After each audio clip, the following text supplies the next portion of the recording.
Welcome. I'd like to share with you some observations about the Bhagavad Gita. I hope these insights will help you apply the profound teachings of the Gita more effectively in your life. Towards the beginning of the Bhagavad Gita's second chapter, just after Sri Krishna begins his Upadesha, his spiritual instruction to Arjuna, he discusses reincarnation in verse 13. Dehi nosmin yata dehe kaumaram yauvanam jara tata dehantara praptir dhiras tatra namuhyati. Just as the embodied being, Dehi, undergoes kaumaram, childhood, yauvanam, youth, and jara, old age, in the same way, Dehantara, another body, praptihi, will be acquired by him. Tatra, in this matter, dhiraha, a wise person, namuhyati, is not confused.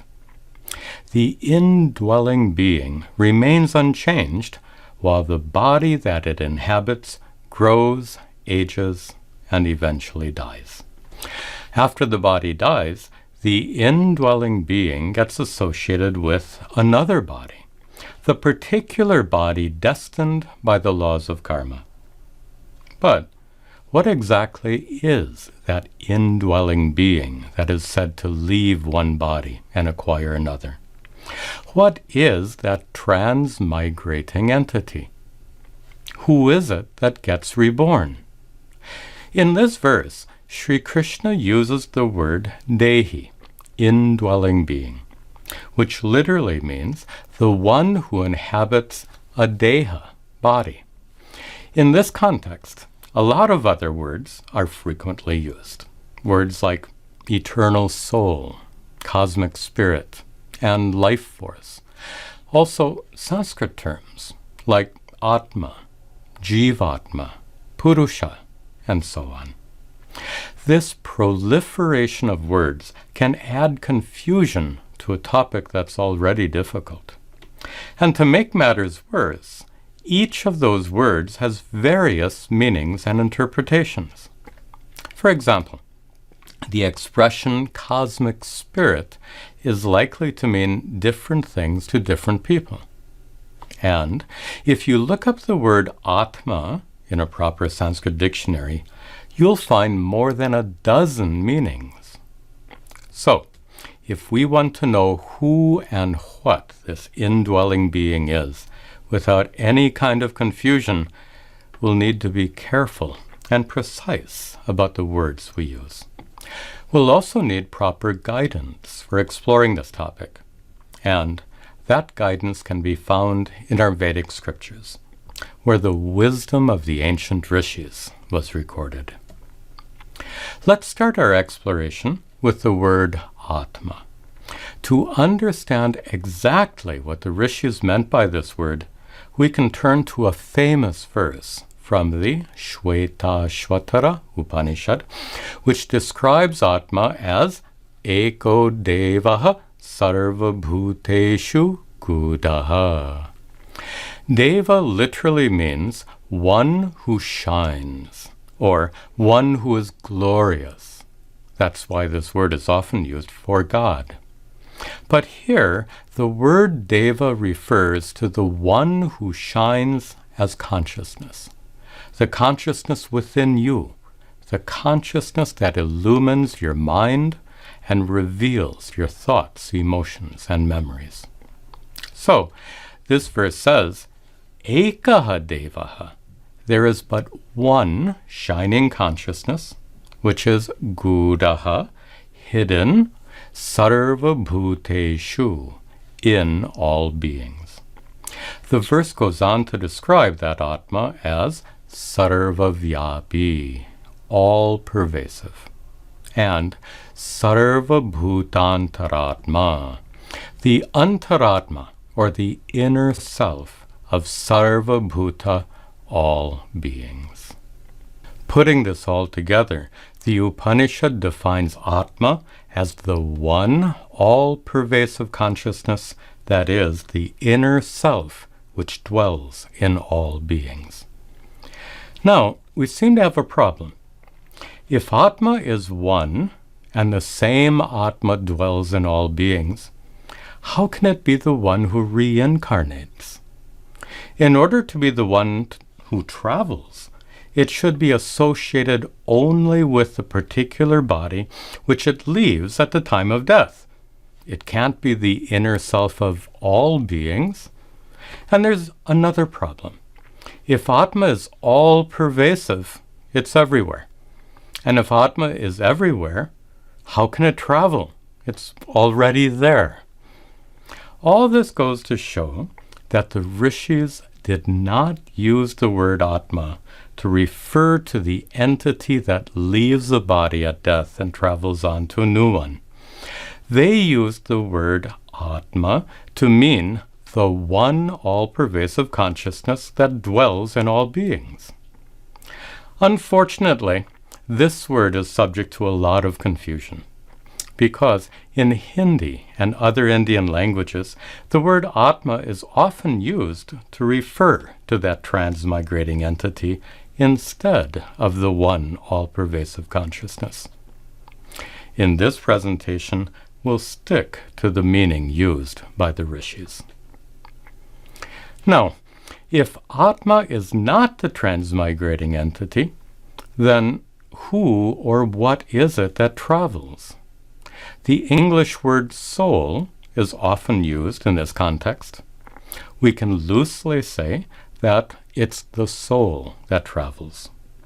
But the word soul can also cause confusion because each of the world's religions have a different concept of what the soul actually is.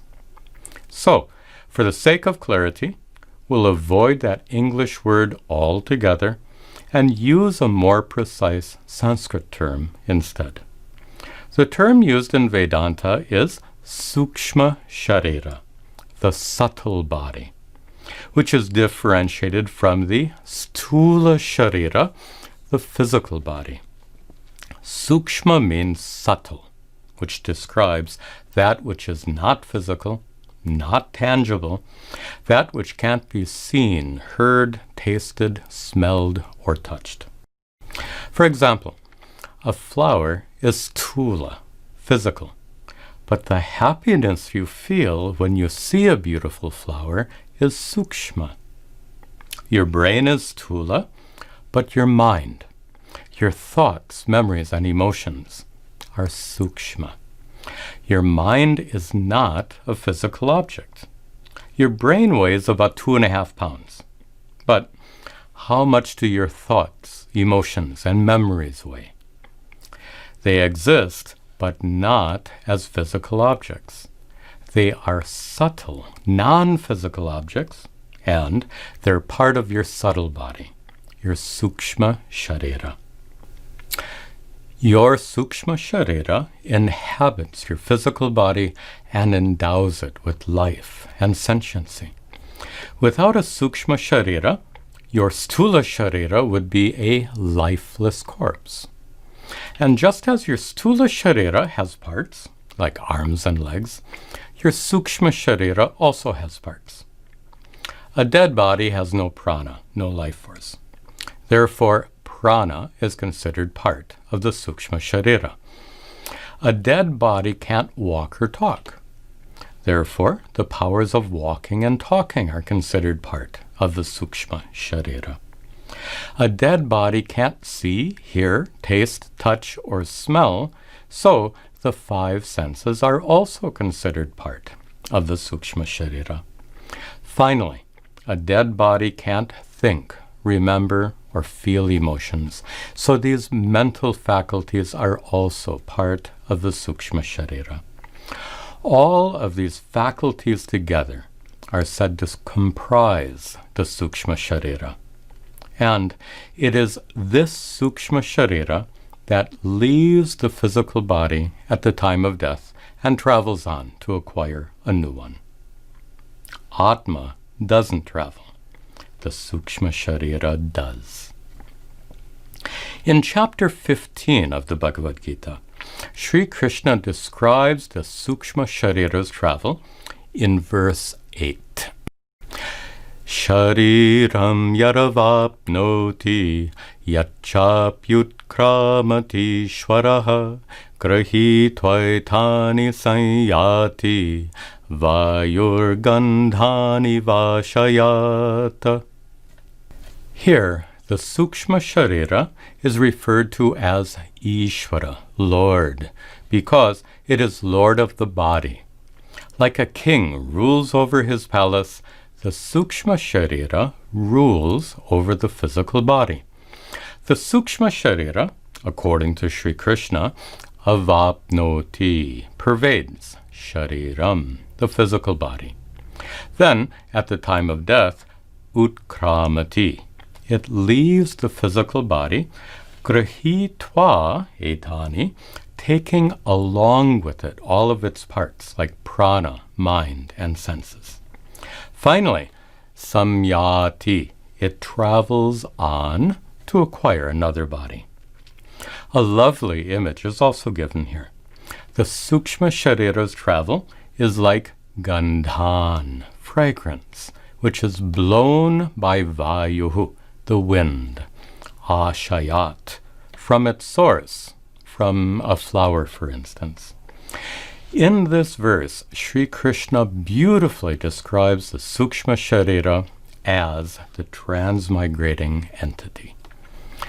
Now, we're ready to discuss the relationship between the Sukshma Sharira, which travels, and Atma, which doesn't.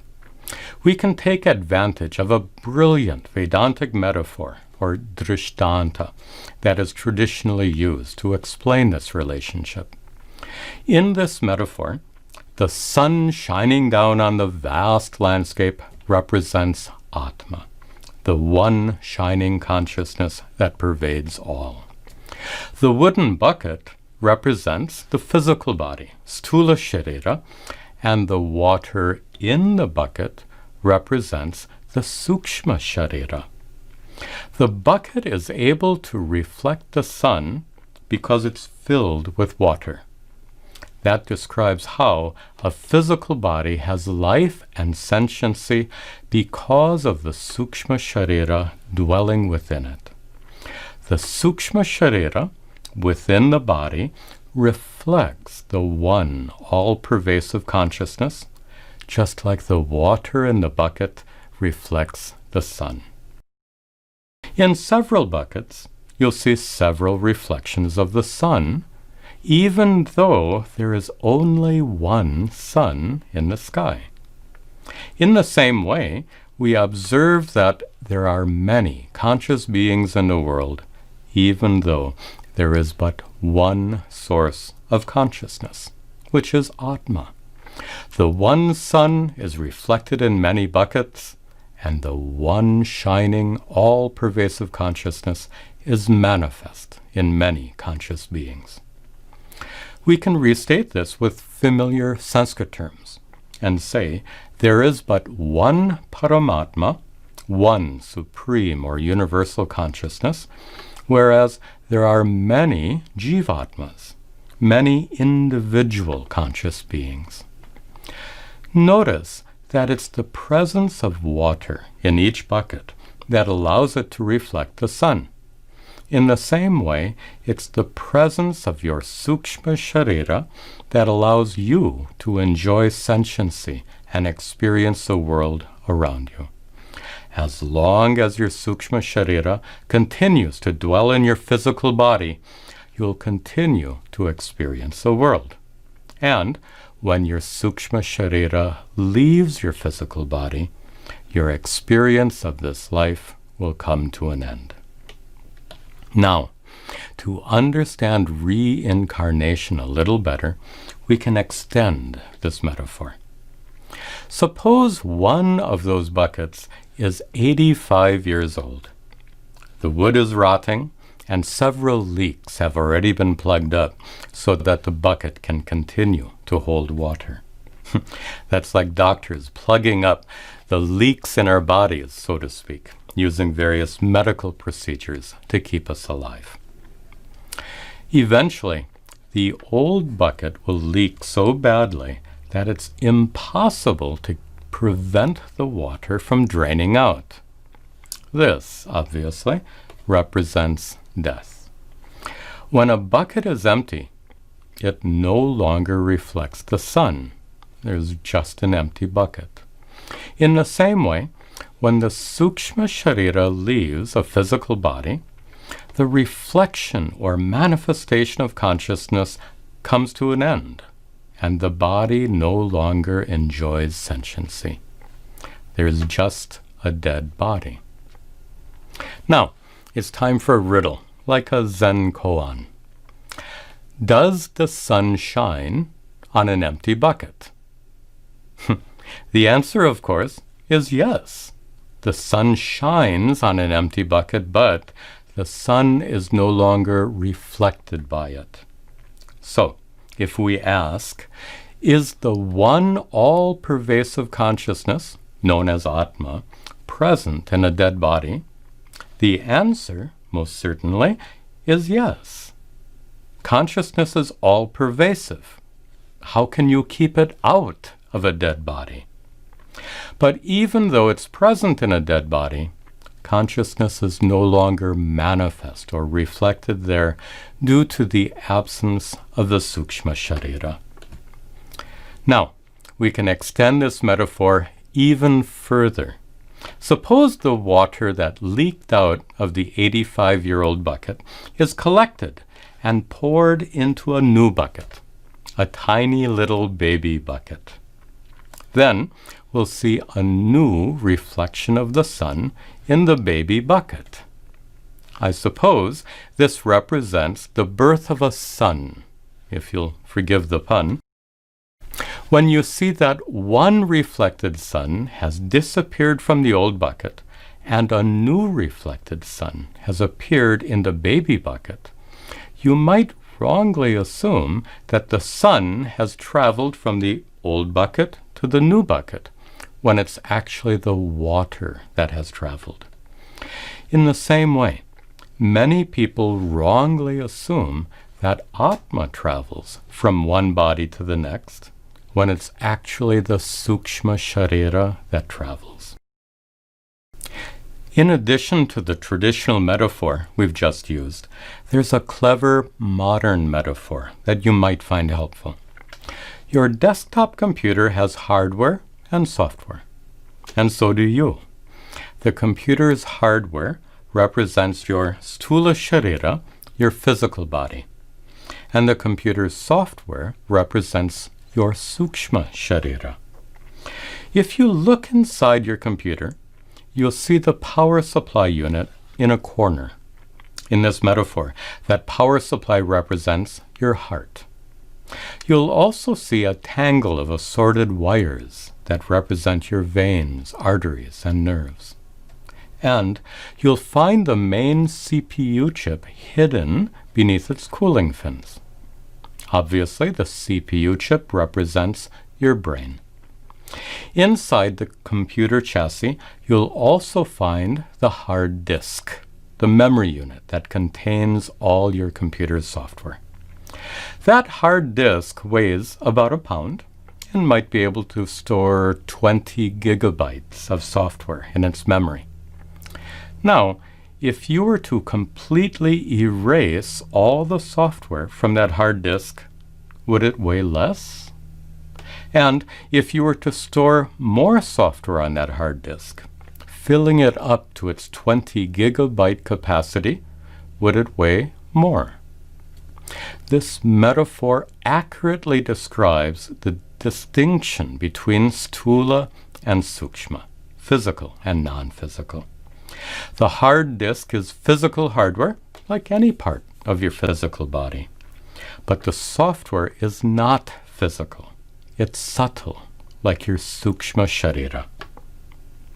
Without any software, your computer would be useless. It's the presence and function of software that makes your computer a powerful, intelligent device. In the same way, it's the presence and function of your Sukshma Sharira that makes you powerful and intelligent. Suppose your computer has been working fine, but when you turn it on today, nothing happens. The screen remains dark. You hit Control-Alt-Delete or whatever and try to reboot it, but nothing happens. What's the problem? If your computer isn't plugged into an electrical outlet, how can it work? In this metaphor, electricity represents Atma, the one, all-pervasive consciousness, like the sun did in a previous example. It is electricity that makes each computer work, and it is the one, all-pervasive consciousness, Atma, that makes all living beings sentient. If many computers are plugged into the same power source, it's actually the same electricity flowing into each of the computers. In the same way, it's the same all-pervasive Atma shining within each of us, illumining our minds, revealing our thoughts, emotions, and memories, and enabling us to experience the world. Now, we can extend this metaphor to explain reincarnation, like we extended the bucket metaphor. When you buy a brand new computer, what's the first thing you do with your old computer? You download all the software files from your old computer, and then you upload them to your new computer. Computer geeks call this software migration. We could call it transmigration. Just like software can be transferred or migrated from an old computer to a new one, the Sukshma Sharira travels from a dead body to a new one. To complete this metaphor, suppose you erased all the software from your old computer. Then, even when it's plugged into an electrical outlet and switched on, nothing will happen. The computer will be dead, so to speak. In the same way, even though the one all-pervasive consciousness continues to pervade a dead body, that body will be lifeless in the absence of a Sukshma Sharira. Now, we come to the final part of this presentation. Wood eventually rots, and water seeps out of old buckets. That's the way nature works. Computers eventually grow old. They get outdated and become incompatible with newer generations of software. So, an old computer must be retired just like an old bucket. All this refers to the fact that our bodies are constantly aging and will eventually be unable to hold on to a Sukshma Sharira. We know that our Sukshma Shariras will travel on to inhabit new bodies, but we also know that at the time of death, we lose everything. We lose our loved ones, our possessions, the activities we enjoy, everything. It seems like a terrible loss awaits us all at the end of our lives. But with the help of Vedanta, we can discover that we truly lose nothing at the time of death. How is that possible? Let's return to the bucket metaphor. When all the water leaks out of an old bucket, it stops reflecting the sun, and this represents death. But how is the sun affected by that? Not at all.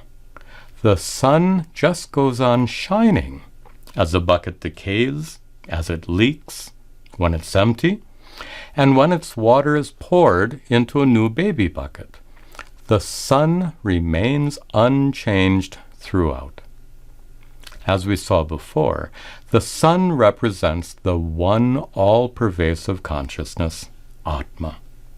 And that Atma is you. With the help of the teachings of Vedanta, you can discover that you are that very consciousness. You possess a physical body, but you're not that body. You possess a sukshma sharira that inhabits your body, but you're not that sukshma sharira either. You are the consciousness that illumines your mind. You are the consciousness that experiences all your thoughts, memories, and emotions. You are Sat Chit Ananda. You are Chit, consciousness, and that consciousness is Sat, real. What is truly real is unborn, unchanging, and eternal. That means you are eternal, unchanging consciousness.